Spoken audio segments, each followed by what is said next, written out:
My daughter erased me from the wedding I paid for, then chose the man my cheating ex left with. So I cancelled all and let the chaos speak for me.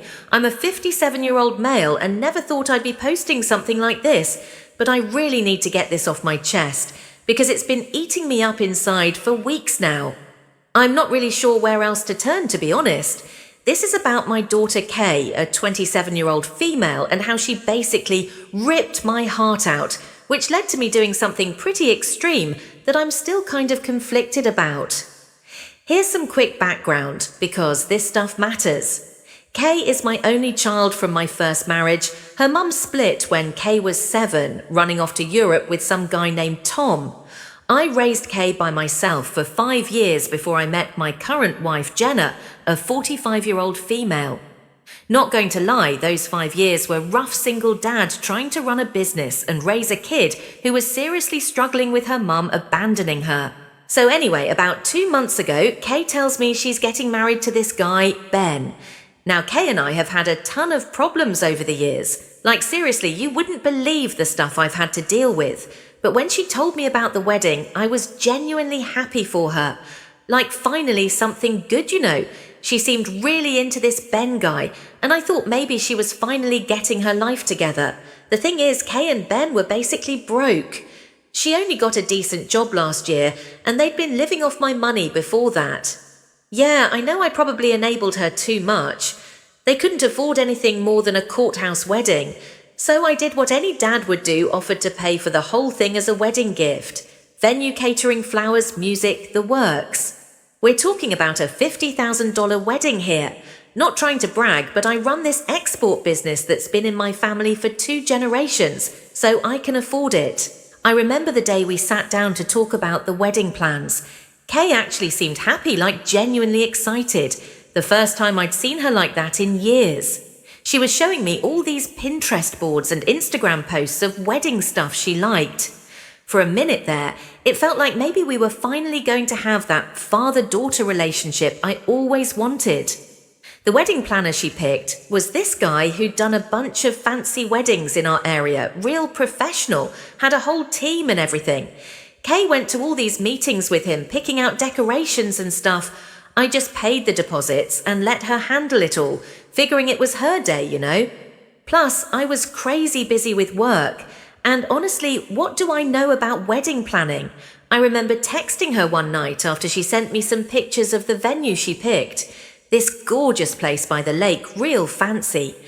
I told her I was proud of her and couldn't wait to walk her down the aisle. She just sent back a thumbs up emoji. I should have known something was off right there, but I guess I was too caught up in the whole thing to notice.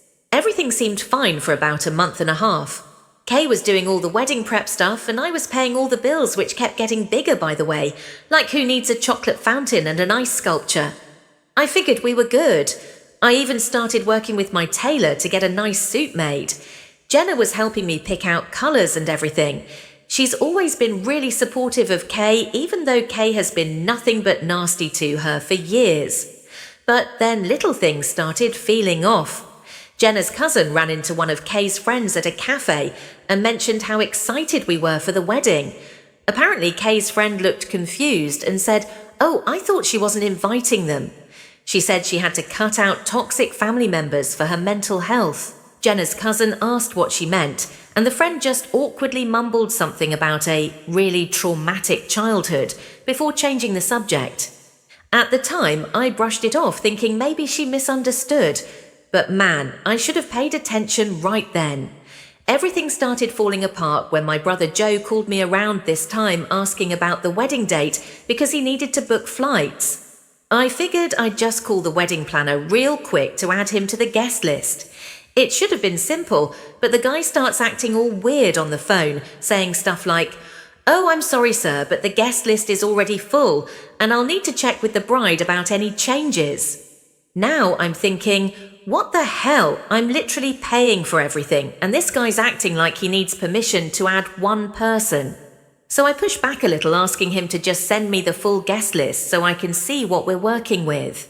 This dude starts stammering, saying he's not authorized to share that information with anyone. That's when I lost it a bit, not going to lie.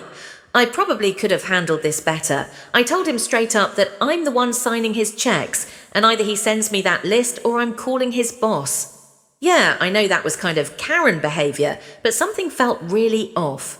He finally caves and emails me the list. My name wasn't on it. My wife Jenna's name wasn't on it, but you want to know what the real knife in the gut was? Right there in black and white, father of the bride Tom to walk bride down aisle. Tom, the same guy who helped my ex-wife abandon our 7-year-old daughter. The same guy who told my ex he wasn't ready to be a father when they moved to Europe. The guy who literally looked me in the face and said, "Kay's your problem now," before they left. That's when it clicked. This wasn't just about me not being invited. This was about replacing me, about erasing me completely. And the worst part, Kay had already been spreading lies to justify it. I called my sister my parents' hell, even some of our extended family. Every single one of them had heard some version of the same story, how I was emotionally abusive, how I never supported her, how I was controlling and manipulative. She had been laying the groundwork for this for months, probably telling Ben's family the same thing, spinning some sob story about how I was a neglectful father, so they wouldn't question why she cut me off. I must have stared at that email for about an hour, kept thinking maybe I was reading it wrong. But nope. The wedding planner even forwarded me Kay's original emails. She had specifically instructed them not to let me or Jenna into the venue, with a whole section about security protocols and everything. So here I was $50,000 deep into my daughter's wedding, and I find out I'm not even allowed to attend. Not only that, but she's having the guy who abandoned her walk her down the aisle instead of me, the guy who hasn't sent her so much as a birthday card in 20 years. I'm not going to pretend I handled it well. I went on a pretty bad bender for about a week, like taking shots for breakfast kind of bender. Jenna was really worried, kept trying to get me to eat something, but I just couldn't.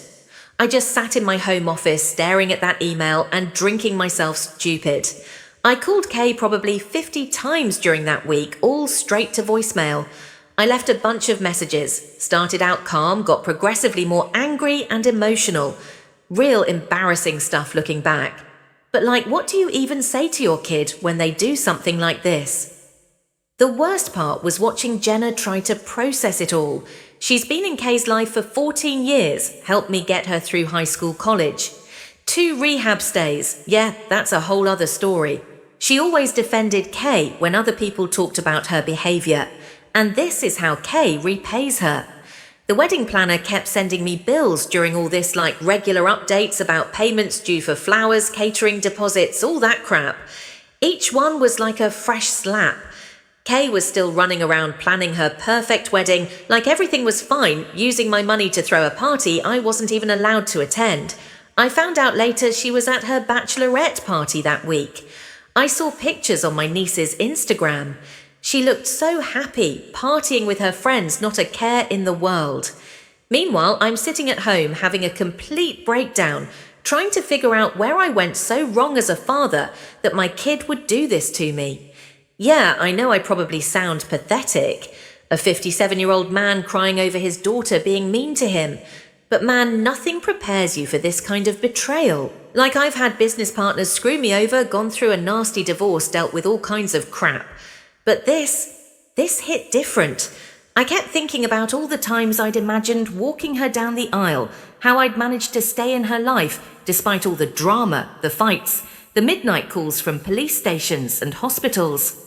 How I'd never given up on her, even when everyone told me I should. And now she was choosing Tom. Tom.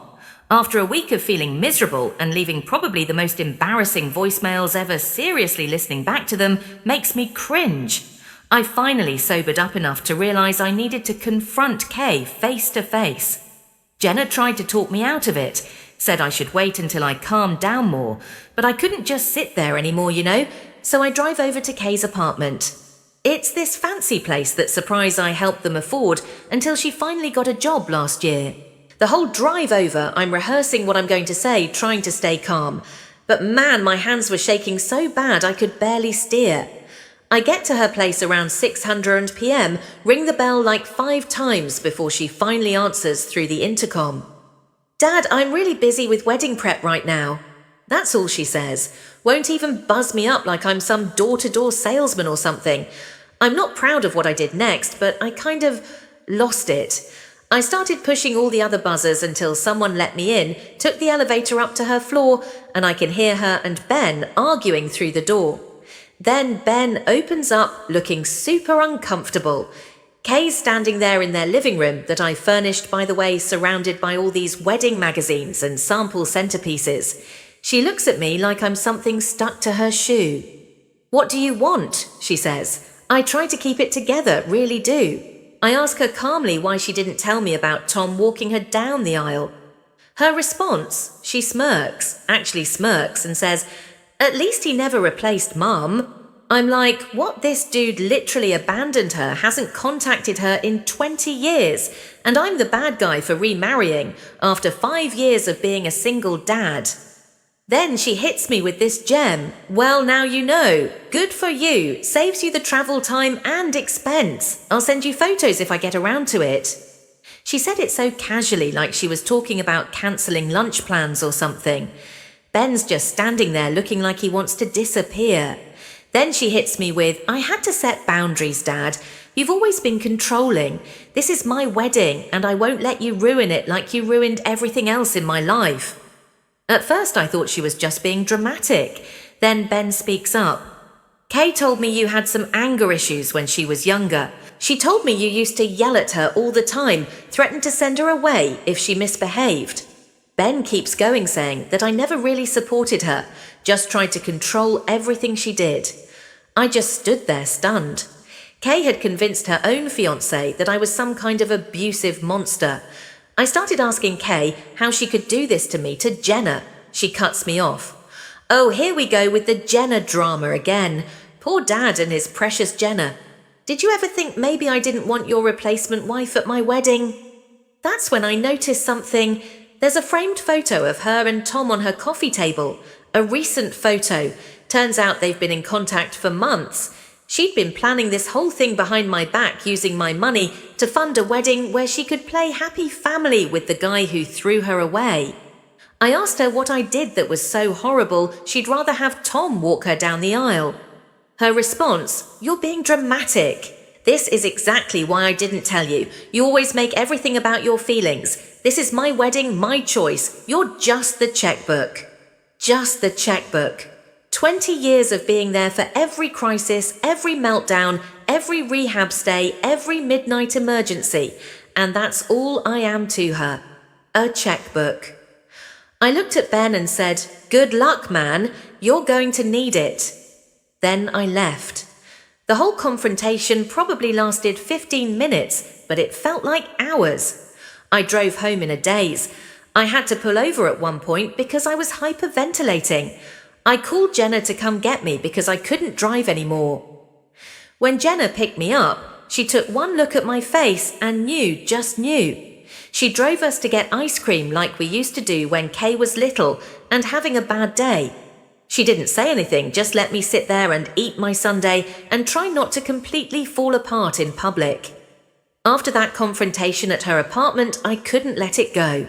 I called her the next day and she actually picked up this time, probably by accident. I started asking her what I'd done that was so terrible. I don't know why I acted like that, but I really needed to know the answer. She went off. Like 20 years of built-up resentment just came pouring out. According to Kay, I'm the worst father in history because I rubbed a stepmom in her face. Never mind that I waited 5 years after her mum left before even thinking about dating. 5 years of being a single dad running a business and dealing with a kid who was acting out more and more. And Jenna. She's been nothing but good to Kay, like above and beyond good. When Kay was caught with pills in high school, yeah, that happened. Jenna's the one who found her a counsellor.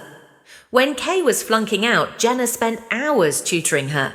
But according to Kay, Jenna's just some gold digger who stole her dad. Then she brought up this incident from when she was living with my sister. See, after some really rough patches, I thought maybe Kay needed a change of scene. My sister has a daughter the same age, so I figured maybe being around a cousin would help. Nope. Kay started bullying my niece bad, like making this poor kid's life hell. When I confronted Kay about it, she expected me to take her side, got super pissed when I wouldn't defend her behavior. According to her yesterday, that was me choosing other people over my own daughter. She conveniently forgets all the times I did choose her, like when she got caught with those pills at school. I fought like hell to keep her from getting expelled, called in every favor I had. When her grades were too bad for any decent college, I pulled strings with some business contacts to get her in somewhere good. Then there's the money stuff. God, the money stuff. Do you guys know how expensive rehab is? Because I do. Twice. The first time was right after college when she got heavy into pills again. The second time was a year later. Each time I dropped everything to help her maxed out credit cards, took out loans, whatever it took. She lived with us until last year, never paying a dime in rent. I paid for her car, her phone, her credit cards, everything. Even after all the screaming matches, the time she called Jenna horrible names, the 300 AM crisis calls, I kept supporting her.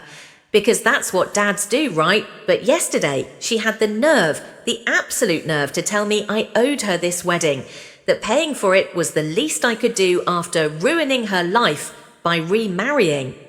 When I reminded her that I was doing her a favor by paying $50,000 for this wedding, she got all defensive, said any decent father would want to give their daughter her dream wedding. I lost it then, told her she was acting entitled and ungrateful. Bad move. She started bringing up every single thing I've ever done wrong in her eyes, how I abandoned her by going on business trips when she was little. You know, the trips that paid for everything she had, how I chose Jenna over her by defending Jenna. When Kay called her racist names, yeah, that happened too. Jenna's Middle Eastern, and Kay said some really nasty stuff about that. The final straw, she said she wished her mum had taken her to Europe instead of leaving her with me. That's when I knew. 20 years of trying to be a good dad, and she'd rather have been with the people who abandoned her. After that call, I was just broke.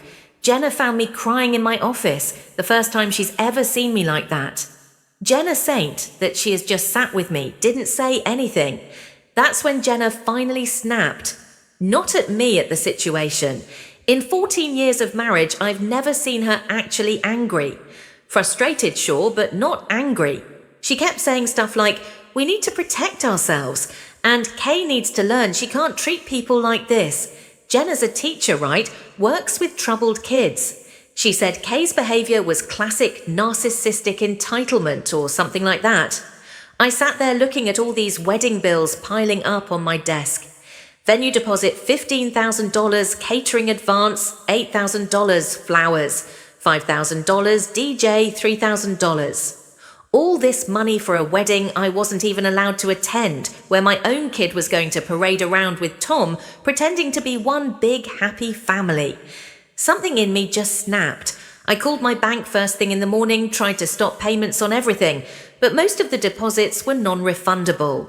Whatever. I didn't care about the money at that point, just wanted to stop this whole thing from happening.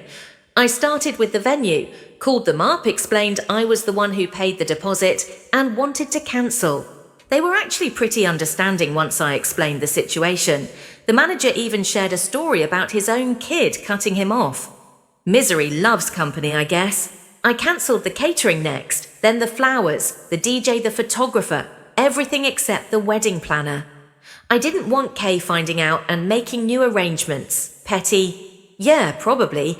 But I was so hurt and angry I couldn't think straight. I had this moment while I was cancelling everything where I almost backed out. I saw a picture of Kay on my desk from her high school graduation. She was actually smiling in it, one of the last times I remember her being genuinely happy. I almost called everything off right there. But then I remembered how she smirked when she told me about Tom, how she called Jenna those horrible names, how she said I was just the checkbook. I kept going after that. The dress was already paid for and she had it at her place, so I left that alone. I'm not completely heartless. Plus, it was like the one thing she'd actually been excited about picking out with her friends. You know what's really messed up?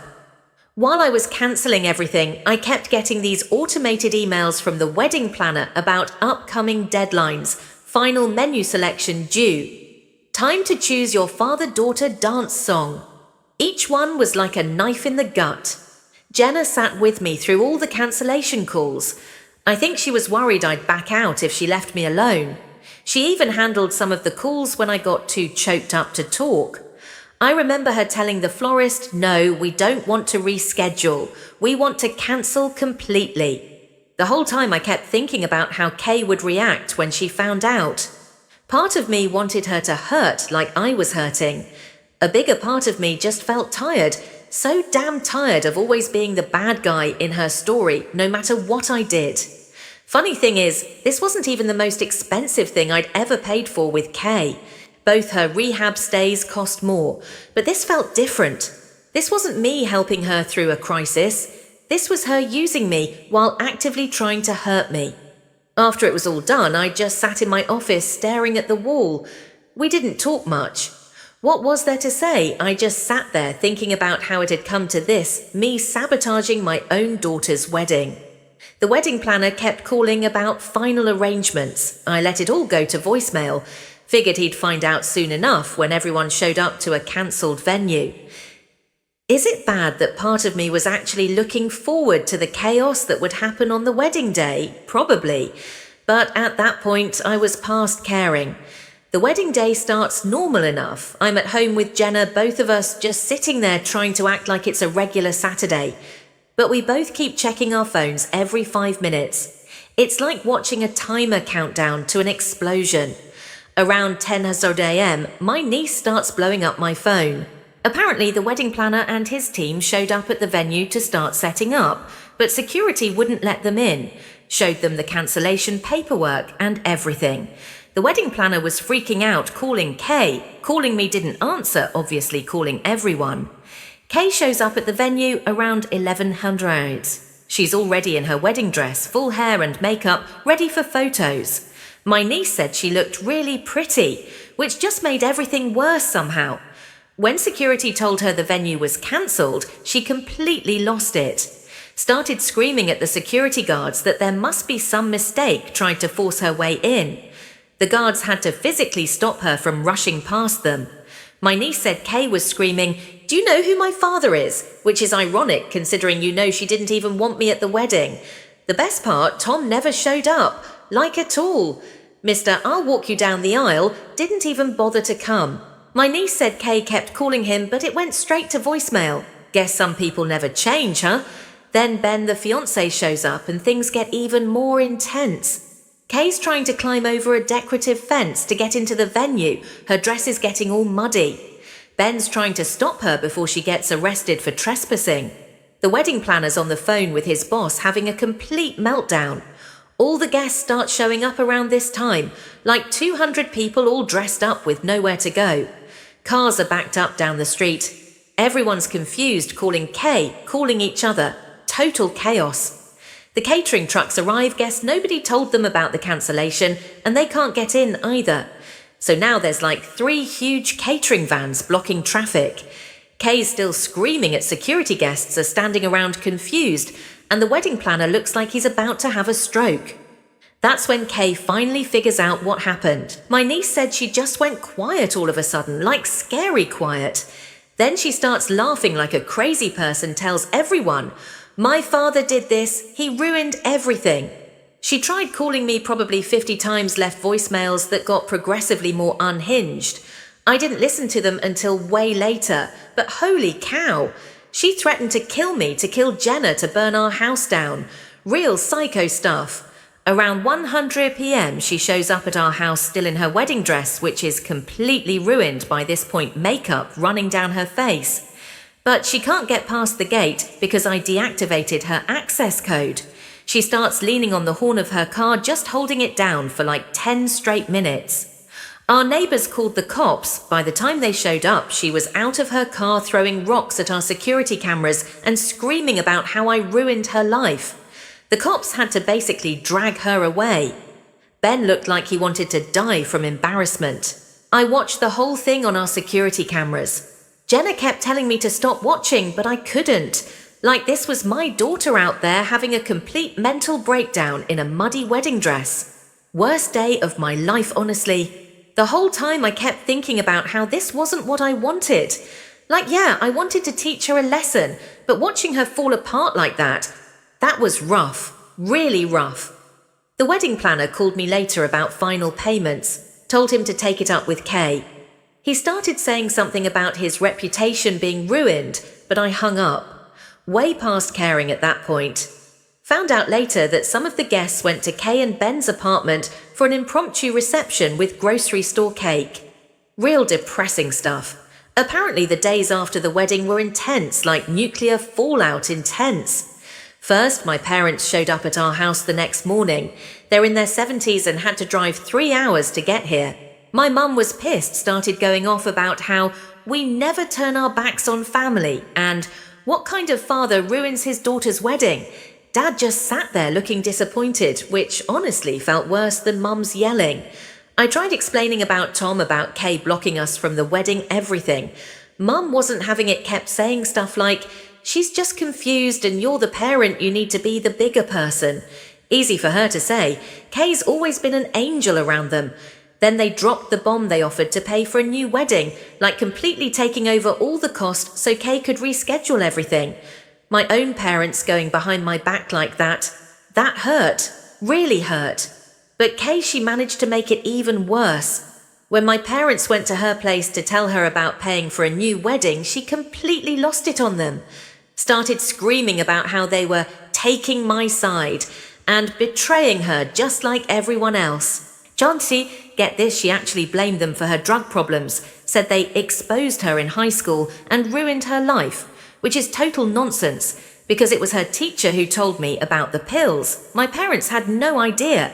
She told them, and I'm quoting my mum here, to get the hell out and never come back. Screamed at my 75-year-old mother who has a heart condition who used to watch Kay every summer and spoil her rotten. That's when my parents finally saw what I've been dealing with. Mum called me crying later that night, apologising for not believing me, said she couldn't recognise the angry woman who'd screamed at her. That's not Kay, she kept saying. Yeah, Mum, I know. The family started taking sides after that. My sister, the one Kay lived with during high school, backed me up completely. She'd seen firsthand how Kay could be. But my brother Joe thought I went too far, started this whole family civil war thing. Thanksgiving is going to be real fun this year, let me tell you. Then there's Jenna's family. They've never really liked Kay, wonder why, but they tried to stay neutral over the years. After all this, though, they're done. Jenna's mum called Kay some words in Arabic that I probably shouldn't repeat. My friends are split too. Business partners are looking at me sideways like they're wondering if I'm stable. I got quietly removed from the country club board. Guess ruining your daughter's wedding isn't a good look, even if she deserved it. The worst part I found out, Kay's been telling everyone I did this because I'm racist against Ben's family, which is ridiculous. Because Jenna is literally Middle Eastern and Ben's family is just regular white people from Ohio. But the story is spreading. I lost some contracts over it. My secretary quit. Reading all these fake stories about myself online, watching my reputation tank. It's surreal. And through all this, there's this voice in the back of my head saying, you did this. You're the adult. You should have been better. I can't sleep most nights, just lay there wondering if I went too far, if I should have just sucked it up and paid for the wedding like a good dad. Then I remember how she treated my parents, these sweet old people who've done nothing but love her, how she made my mum cry, and suddenly I don't feel so guilty anymore. Jenna's been my rock through all this. She caught me looking at old baby pictures of Kay the other night, just sat with me, didn't say anything. I think she's hurting too, but trying to stay strong for me. Then I found out through my niece's Instagram that Kay and Ben had a small wedding about a month after the disaster I caused. Just like 20 friends at some backyard BBQ thing. Tom didn't show up for that one either. Shocker. At least they got married, I guess. Life went back to normal-ish. Jenna and I tried to move on. I threw myself into work, was actually starting to feel okay about everything. Then last week, I get this call from an unknown number. It's Ben. My heart basically stopped, thought something had happened to Kay, but no, turns out things are way more messed up than I imagined. Ben wanted to meet for dinner, wouldn't tell me why over the phone, just said he needed to talk. I probably should have told him to get lost, but curiosity got the better of me.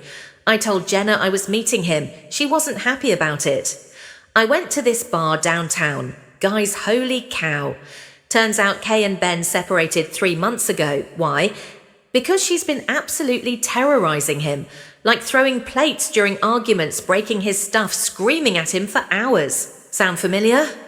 According to Ben, she completely lost it after they moved to a new city for his job, even though she got a similar paying job there. She blamed him for isolating her. From her friends started acting paranoid, saying everyone was against her. But I didn't expect that. Ben apologized to me. He said he saw how Kay treated me and Jenna before the wedding, but didn't say anything because she had manipulated him into thinking we deserved it. His words, not mine. He admitted he should have seen the red flags, said Kay. Love-bombed him at first, was super sweet and fun, then slowly started showing her real self after they moved in together. By the time the wedding drama happened, he was already walking on eggshells around her. Get this, she even threw a fit because he wanted to invite his sister to their small backyard wedding, said she was trying to take over everything just like Jenna did. His sister at his own wedding. Ben asked if I'd help get Kay into therapy, said she's been spiraling since their separation, calling him 50 times a day, showing up at his work. He still cares about her, but can't handle the abuse anymore. I didn't know what to say. Part of me wanted to tell him welcome to my last 20 years, but he looked so broken, so genuinely worried about Kay, reminded me of myself at his age. So yeah, I went to see Kay. Jenna begged me not to go alone, but I didn't want her to have to deal with Kay's crazy. Bad decision. Kay's apartment was a mess, like concerning level mess. She started screaming the moment she saw me, called me every name in the book, blamed me for Ben, leaving for her mum, leaving for literally everything wrong in her life. I tried to stay calm, told her she needed help, that she could say whatever she wanted about me, but she needed to see a therapist. First, she just laughed. Then she said something that chilled me to the bone. She said she hated Jenna so much she wanted to kill her. Not like casual hate. She had this look in her eyes that scared the hell out of me. I left pretty quick after that. Called Ben from my car, told him I tried, but there's nothing I can do. She's too far gone. But I couldn't just give up completely. I reached out to Kay's old best friend from high school. Her family was our neighbour back then. She lives in South Africa now, but they kept in touch. I asked her to try talking to Kay about getting help. Surprisingly, it worked. Kay agreed to therapy, even apologised to my parents last week, though she still says she'll never forgive me or Jenna. I don't know what happens next. The daughter I raised is still in there somewhere, buried under all that anger and hate, but I can't be the one to save her anymore. I had to learn that the hard way. Just wanted to update you all. Thanks for the support over the past year. Special thanks to the other parents who shared similar stories. It helped me feel less alone in all this. I guess the moral is sometimes you can love someone with all your heart and still need to let them go. It hurts though.